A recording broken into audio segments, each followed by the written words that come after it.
Begin with the latest on Israel's continuing aerial assault on targets in Gaza. The barrage is in response, of course, to that brutal weekend attack by the Hamas terrorists. Hundreds of thousands of Israeli troops have been called up in the war. They're preparing now for a ground invasion.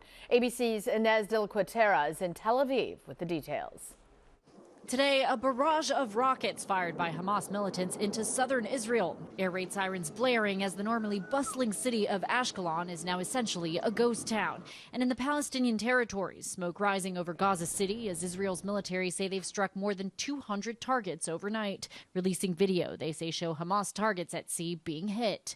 These strikes coming in response to the brutal weekend sneak attack by hundreds of Hamas terrorists inside Israel. The horror unleashed by Hamas now coming into focus as Israel's defense forces report discovering the bodies of murdered children and women. It's not a battlefield.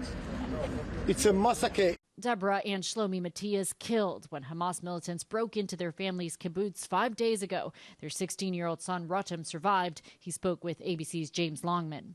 The terrorists opened the door, shot. They threw a grenade or something. It exploded. The last thing my dad said is he lost his arm, and then my mom died on top of me. Some 360,000 Israeli reservists now preparing to join the fight in what is expected to be a major ground assault on Gaza. Gaza's power authorities saying it has run out of fuel and electricity after a blockade by Israel. Hospitals there are already at full capacity. 21-year-old Islamic University student Tala Imad Herzala sheltering inside her family's home in Gaza. There's no electricity, there's no food supply, there's no water. Pressure is mounting to get Palestinian civilians evacuated after Israeli forces bomb the border crossing with Egypt. The U.S. says talks of creating safe passage for Gaza residents are taking place with Israel and Egypt. The State Department telling CNN.